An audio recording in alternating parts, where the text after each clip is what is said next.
Firework-Maker's Daughter, Chapter 5. She pulled herself up with shaking arms and stepped inside. The floor was baking hot and the air was hardly breathable. She walked on, deeper into the earth, deeper than the moonlight went, and heard nothing but silence, and saw nothing but dark rock.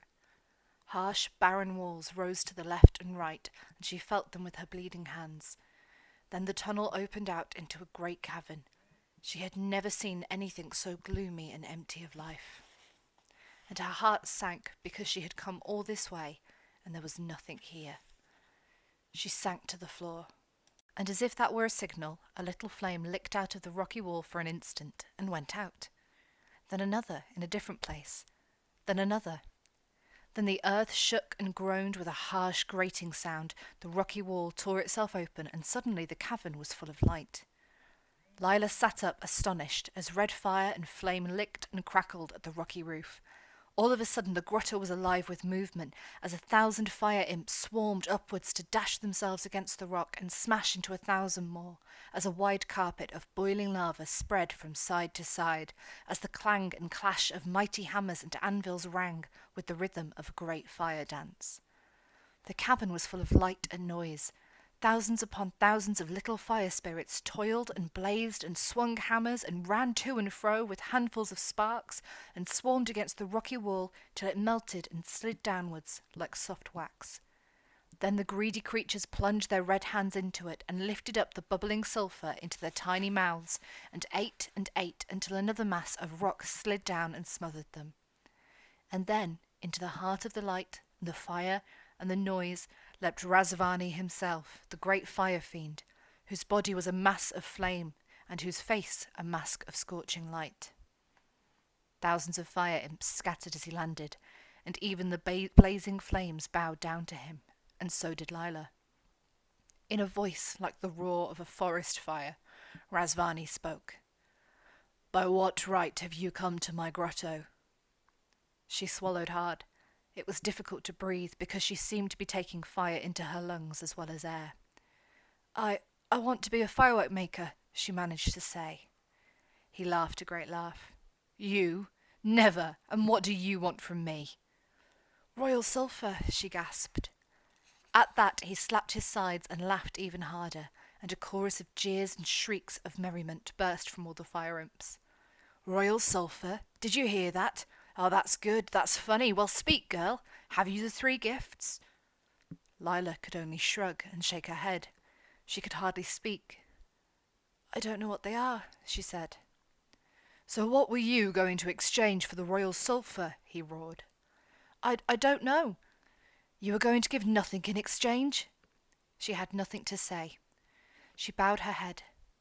"Well, you've come this far," said the fire fiend, "and there's no going back. Now you're here, you must walk in the flames, like every other firework maker. I expect you've brought some magic water from my cousin of the goddess of the lake. You've brought nothing from me, but I don't suppose you've forgotten to take care of yourself. Better drink it quickly."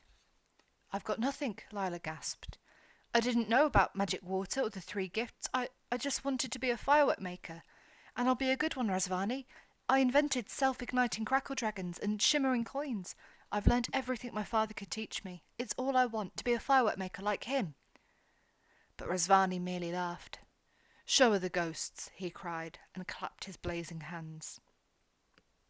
Instantly, a crack shivered its way down the rock wall, and out of the opening came a procession of ghosts, each attended by fire demons. The ghosts were so pale and transparent that Lila could hardly see them, but she heard them wailing. "Beware! Look at me! I came without the 3 gifts. Alas, take warning from me!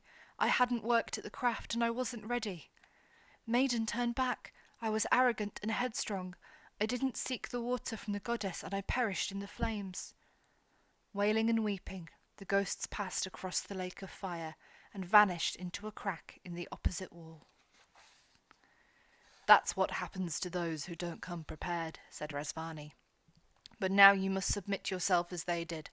Walk into my flames, Lila. You have come for the royal sulphur. Receive it from my hands." And he laughed louder, and spun in a rapid dance, stamping his feet in a wide circle and causing a ring of fire to blaze up around him. Through the lashing red and yellow and orange, his face seemed to waver and flicker, but his voice rang out clearly over the roar and crackle.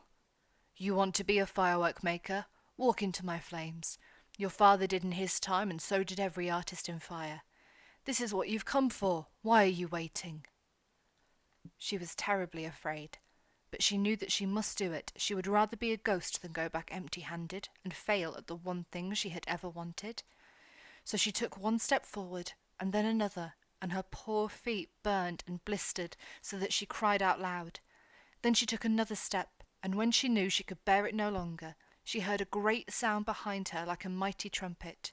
And through the blaze a voice was shouting, Lila, the water, take it, take it. And there was a small figure beside her, thrusting something into her hands.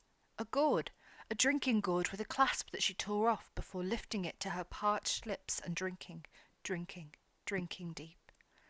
All at once, a marvellous coolness spread through her body and down to the tips of her toes. The pain vanished, and the dryness in her throat and lungs was soothed and moistened. At the entrance to the cave behind her, she could see Chulak, shrinking back and covering his face from the heat, and she could see Hamlet fanning him with his ears. But she was in the heart of the fire, facing Razvani once again, and the flames were harmless now. They played like fountains of light. They rushed up her legs and arms and across her face like darting birds, and she felt light and joyful, as if she were a flame herself, dancing with pure energy and joy. So you have done it, Razvani said to her. Welcome to the flames, Lila. And the royal sulphur, she said. Ah, when you reach the heart of the fire, all your illusions vanish. Didn't your father tell you that? Illusions? I don't understand. The royal sulphur doesn't exist, Lila. There is no such thing. Then how can I be a firework maker? I thought every firework maker needed some royal sulphur to become a true artist. Illusions, Lila. Fire burns away all our illusions. The world itself is an illusion. Everything that exists flickers like a flame for a moment and then vanishes. The only thing that lasts is change itself.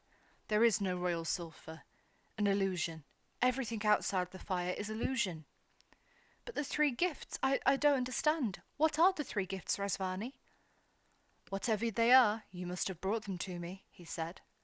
And that was the last thing she heard from him, for as he said that, he dwindled away, and the lake of fire darkened and became red rock, and then just rock, and all the myriad fire imps became little feeble sparks that floated aimlessly for a second, and sank, and went out at once. The grotto was bare again. Lila turned away from where the fire had been. She was dazed and disappointed, calm and curious, pleased and puzzled. In fact, she didn't know what she felt or who she was for a moment. But then she saw Chulak and ran to him. Chulak, you saved my life, and you're hurt, you're burned, let me help you. He was shaking his head and tugging at her hand. Don't waste any time, he said. We've got to hurry. Tell her as we go, Hamlet. They stumbled out of the grotto into the pale light of dawn, and Hamlet said, I'm sorry, Lila. I heard the birds talking at the foot of the mountain, and they said, Look, the white elephant. That's the very one who escaped from the city. And I asked the bird what he knew, and he said, The firework-maker helped you to escape. Someone saw and told the king, and now Lalchant has been arrested, and he's going to be executed. Then he flew away to tell the other birds. Lila, we've got to get back as fast as we can. Don't waste time blaming anyone. Get on my back and hold tight. So in a torment of fear that put Razvani and the royal sulphur and the three gifts completely out of her mind, Lila clambered up next to Chulak on the elephant's back and held on tight as Hamlet began to slither down the mountain in the light of dawn. Then the earth shook and groaned. A wide carpet of boiling lava. They played like fountains of light, slid down like soft wax. What techniques has Phillip Pullman used here? Can you tell me what these are examples of? I can see the word like has been used in these two. That reminds me of something we've learnt about in school. And this one, the earth shook and groaned, or shaking and groaning, that's something a person does. What's that called? And this one doesn't use like or as, but it's still doing something. I wonder, can you remember or can you find out what these are examples of. What do we call each of these? There are three things going on here. Have a go and try the quiz on Teams.